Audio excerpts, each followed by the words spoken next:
the one question is, where is that second stimulus package that everyone's been talking about, but we haven't seen so far? What's taking so long?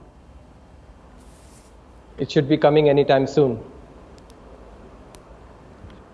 Given the fact that every sector and every company is seeking government's help, can you give us a sense of how you see the government's priorities while you work out what can be done and what cannot be done?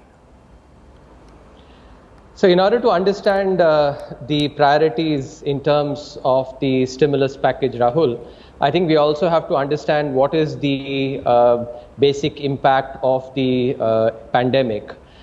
Firstly, it's a demand side shock because, if you look at households may not, consume those items that are actually discretionary. For instance, if somebody was thinking of buying a car or maybe investing in a house, they'd actually think twice before they make that decision. Similarly, companies may also think about actually, holding back their investment. So there is actually a demand side shock, especially on the discretionary items, and there are impacts on the investment side. On the supply side, if you think about it, it's primarily manifests when you have firms that may run into difficulties on their cash flows. That's where the supply side impact would be. Therefore, the government's response is primarily focused on ensuring that the demand side aspects are taken care of, and that's where the first part of the package was focused on vulnerable sections for whom the marginal income actually makes a big difference in terms of how they consume, and that's what it was focused on. And the second part now is focused on the economy, especially on some of the supply side aspects. Okay, let's deal with stimulating demand. You acknowledge, as it is absolutely correct, that reviving demand is crucial. How do you hope to go about doing that, sir? Already, as I said, the government has initiated direct benefit transfers. And Rahul, here we have to keep in mind the enormous benefit that has accrued to the Indian economy from the JAM infrastructure, the JAM Trinity, that has enabled money to reach the accounts of the vulnerable sections through just a click. Just to give you a contrast in terms of what might have been, given the requirement for social distancing, if you look at the United States, the most advanced country in the world and possibly the best technology, etc., they're mailing checks to people. And they have to print those checks. They actually have to mail the checks to the postal department. The check reaches the person.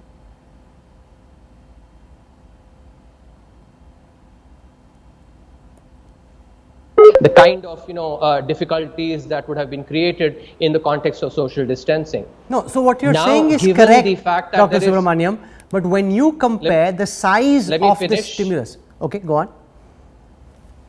Let me finish that point. So you can therefore think about how enabling the Jan Dhan accounts has really helped in reaching the money to the most vulnerable sections. And as I said earlier as well, that's where the demand aspect is most crucial. What we economists call the marginal propensity to consume is the highest in these vulnerable sections, where direct benefit transfers have already reached. Sure. So we've done direct benefit transfers, and that's very useful. However, if you compare the quantum of the help the government has provided so far as a percentage of the GDP with some of the other countries that are badly impacted by the coronavirus, and contrast this with the stringency of the lockdown, India has had the most stringent lockdown according to a study done at Oxford University, and in comparison, the Economist Intelligence Unit shows that we've had a very, very measly stimulus. So Rahul, here, independent of whoever, brings out these numbers, we have to examine them carefully. And I must tell you, and I'll use an example from the UK stimulus package. If you look at the numbers that the Economic Intelligence Unit put out, or even Oxford University, it seems as if they're actually given a stimulus of 15% of GDP.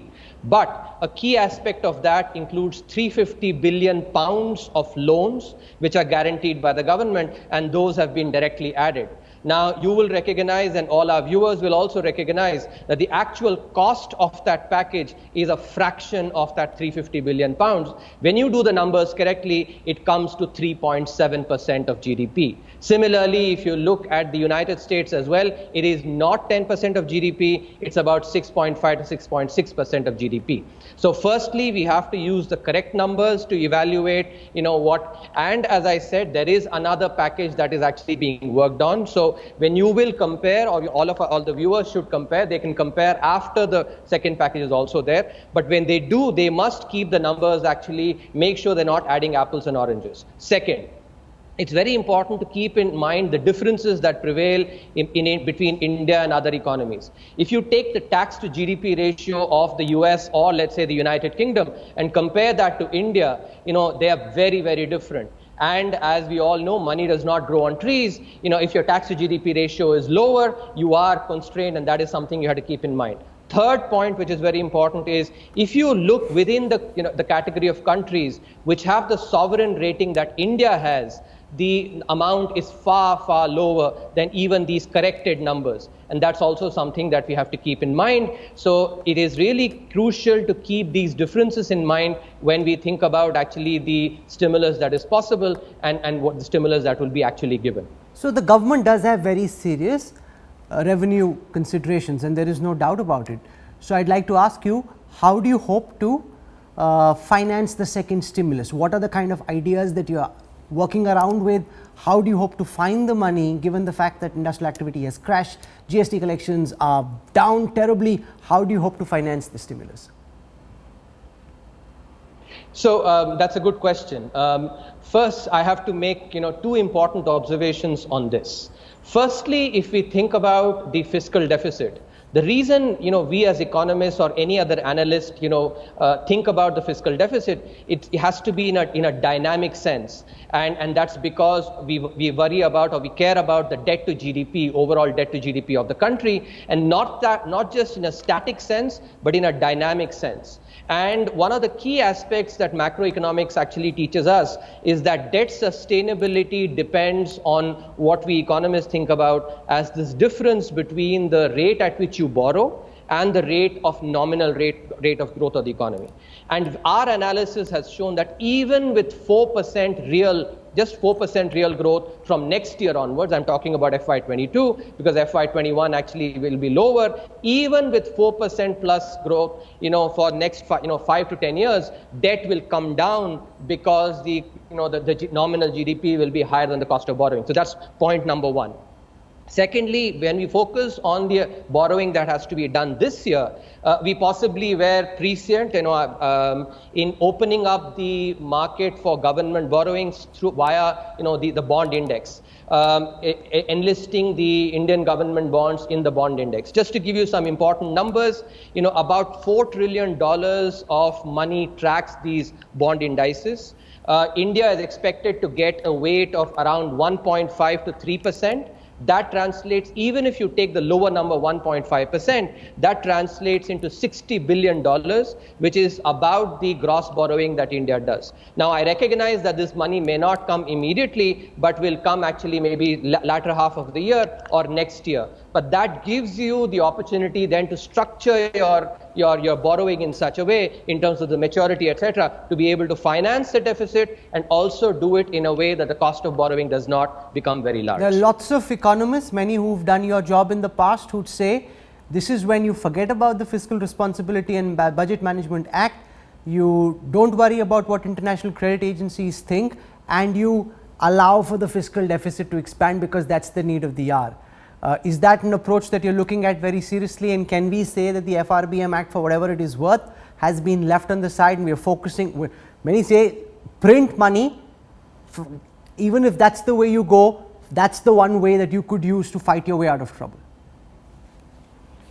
So, if you look at historical episodes, internationally, for instance, if you take the New Deal that was signed during the Great Depression, President Roosevelt in the United States, or you look at the Marshall Plan after the Second World War for Europe, or even, after the global financial crisis, one does see that there's basically a Keynesian, push by the government, and that happens, as I actually said at the outset, that consumption will be down, investment will be down, and therefore the government has to step in. So there is no question that the government has to actually, support the economy, and the government will support the economy. But some of my earlier points were actually to make sure that we are practical in terms of what we think is possible. I am again emphasizing that there is no question that the government has to support the economy, but we have to keep in mind some of the important constraints that India faces as well.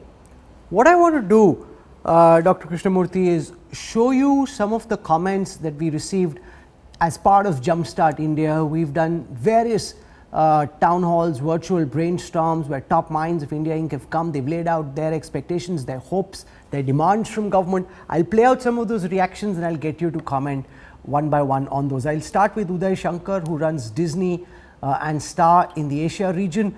Let's listen to what Uday Shankar says, and then we'll get Dr. Krishnamurthy to respond to that.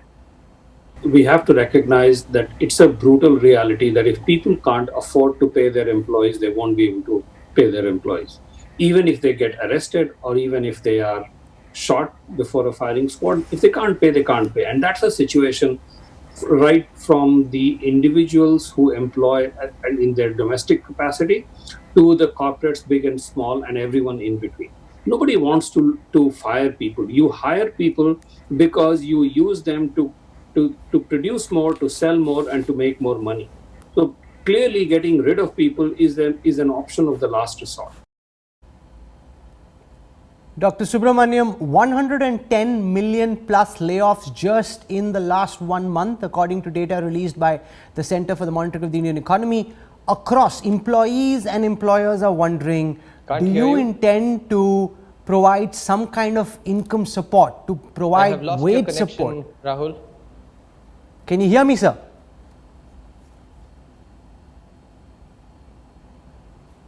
Do you hear me? Can you repeat your question? Because no, I couldn't hear your question. Can you repeat it, please? 110 million plus workers have been laid off in the last 1 month, according to data released by the Center for the Monitoring of Indian Economy.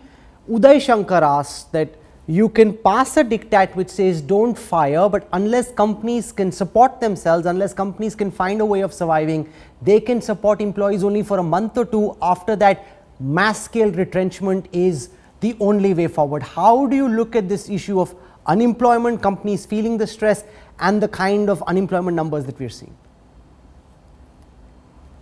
Rahul, firstly, I think it's very important that we keep these aspects in perspective.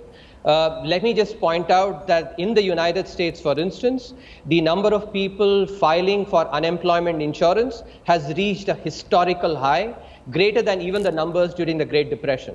Now, given the scale of the pandemic that each country is experiencing, India is not, an outlier in this. This is something that will happen. That said, the government is, working on the supply side measures. As I was mentioning, one of the key aspects is the liquidity support that firms need in order to be able to tide over, their expenses, which include their, the salaries and wages that they have to pay.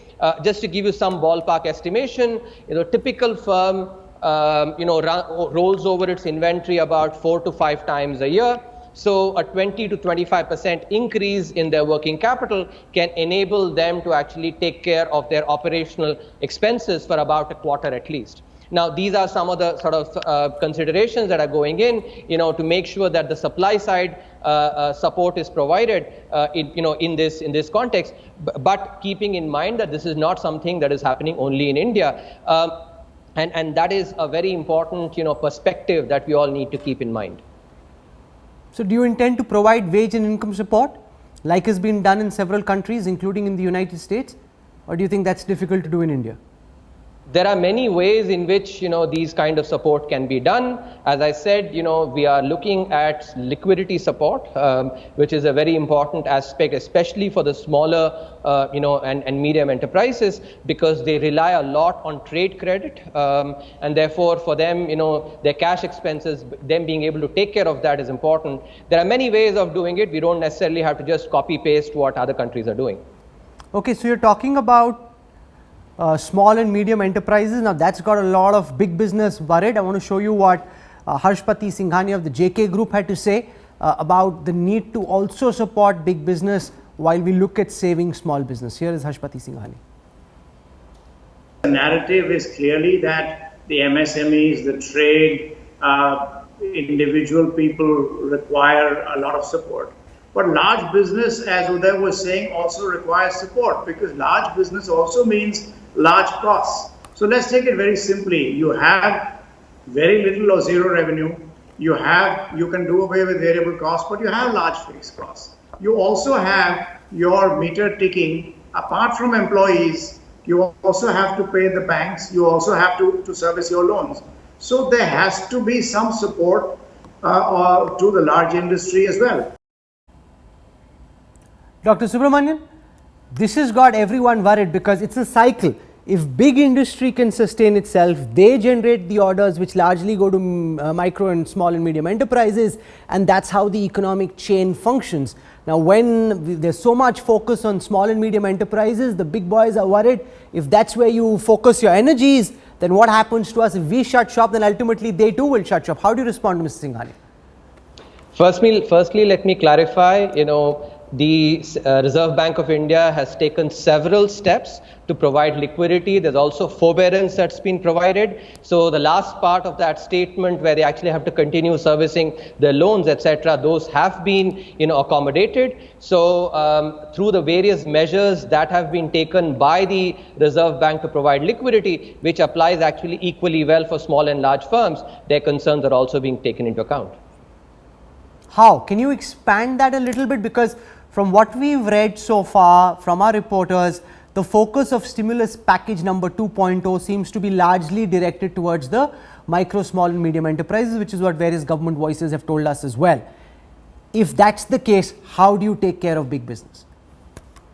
Look, Rahul, support, when you're talking about situation like this, is not just the fiscal support.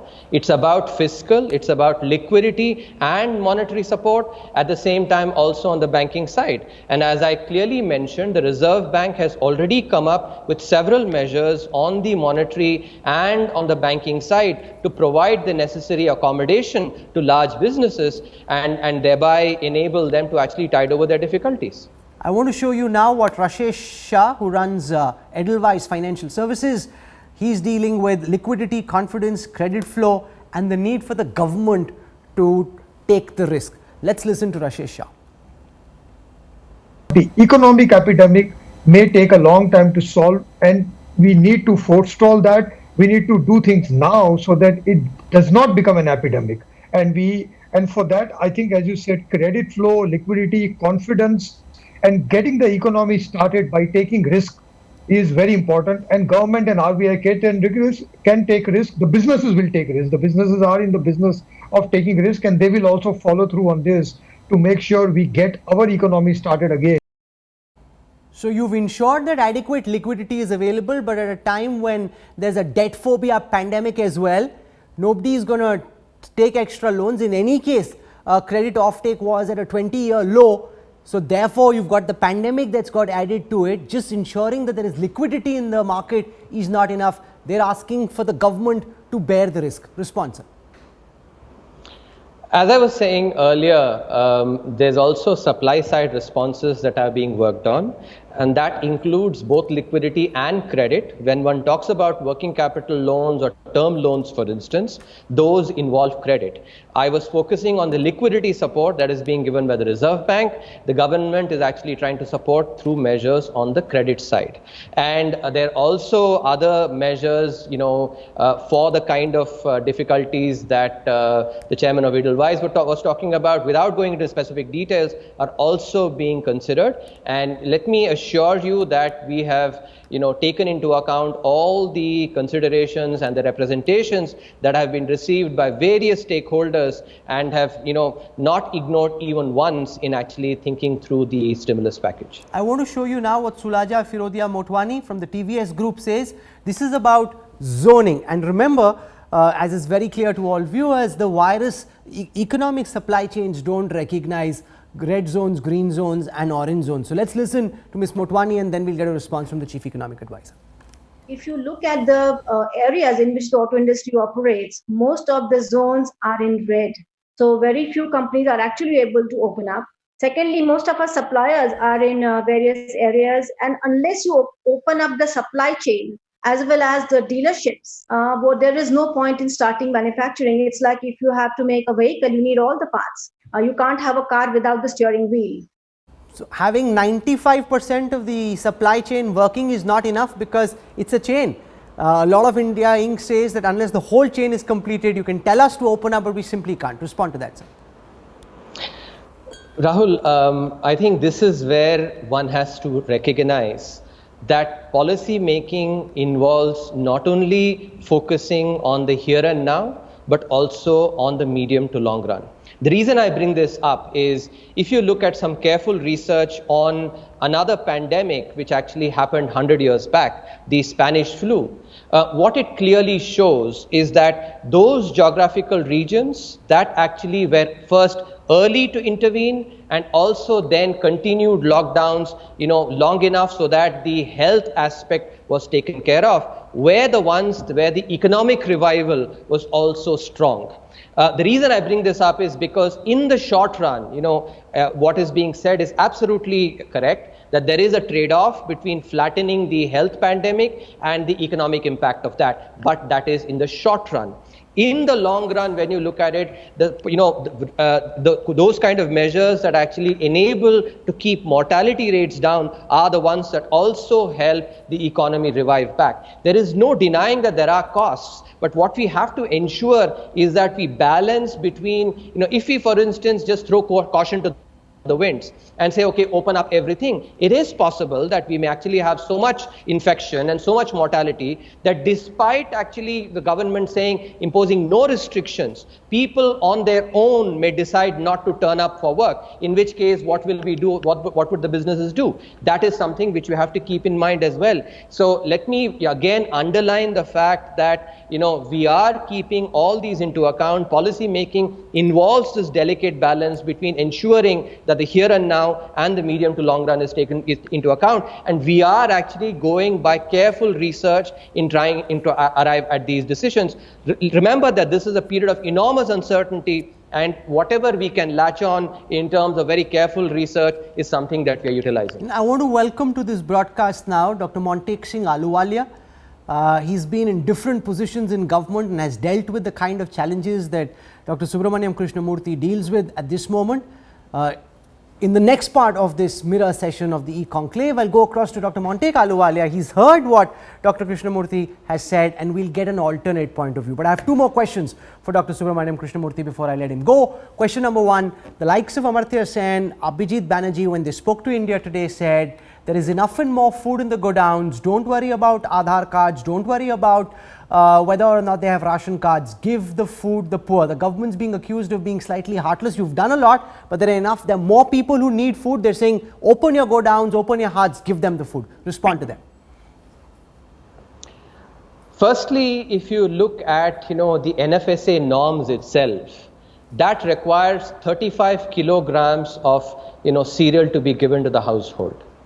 As part of the package that was announced in the first, the COVID package, 5 kilograms per individual, and if you take a household of 5 individuals, that translates into 25 more kilograms. 35 plus 25 is 60 kilograms of cereals being given to these households. And let me give you one more actually, and I'm someone who relies on data rather than just anecdotal or survey evidence, because those have their biases. Let me point out some very important statistics. If you look at the PMJDY balances, and I've been tracking these balances since the 18th of March. From about 1.18 lakh crores as of 18th March, it was about the same amount on 25th March. It increased to 1.2 lakh crore. Note that, increased to 1.2 lakh crores. Then again, 1.28 lakh crores on 8th April, 1.33 lakh crores on 15th April, and then has declined by about 1,000 crores on 22nd April, and then to 1.29 lakh crores on 29th April. Why am I bringing this data out? That if it is the case that indeed people were so distressed, they would have gone and withdrawn balances. They would have taken out money from the bank accounts, because if you remember, the banking correspondents have been actually kept as an essential service, so they could have withdrawn. The fact that in the first few weeks of the lockdown, balances actually increased without even decreasing, and on average during these 5 weeks, the balance has increased by 250 rupees per account. That's using about 40 crore beneficiaries on the PMJDY. If you look at revealed preference, which is what economists like us actually look at rather than just anecdotal or survey evidence which have biases, you can see that if it were the case that they were indeed, let's say, so distressed, and I talked about the serials that are being given, then you should have seen far more withdrawals on these accounts as well. So this is another perspective that I want to point out, based on careful data, that we must keep in mind when we evaluate this. And unless I'm missing something, 60 kilograms of rice to a household is, I think, ample enough. And lastly, you said that you were expecting a V-shaped recovery. What makes you confident that the recovery will be V-shaped and sharp?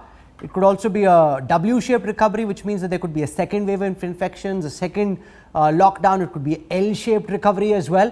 What's giving you confidence that the bounce back will be quick and sharp? It could be any one of that. I think not just me, every analyst or economist has to recognize that there is significant uncertainty. And, anybody who says that, oh, I am promising that it's going to be a U-shaped or an L or a W, actually, I don't think we should trust that person, because there is significant uncertainty. That said, my, contention that it should be a V-shaped recovery comes from research on the Spanish flu. And if you would allow me, if you would indulge me, why it's important to actually use that research. If you look at the Spanish flu, and this is epidemiological researchers like Larry Brilliant, who was involved with the movie Contagion, have estimated it. The R0 parameter, which is actually what captures the likelihood of the spread of the epidemic, is similar for the Spanish flu, about 2.2 to 2.3. Same for COVID. Just as a contrast, for the influenza, it's about 1.2 to 1.3. and more than 3.5 for smallpox. And therefore, in terms of the pandemic, it actually is a good proxy. Now, in another important point, with the Spanish flu, 1/3 of the global population was infected. In contrast with the COVID, less than 1%, so that's about 30 times less, is infected. The mortality rate for the Spanish flu was 10%, it's 3.4%, so 1/3. In other words, that pandemic was far more devastating, and yet it was a V-shaped recovery with the Spanish flu.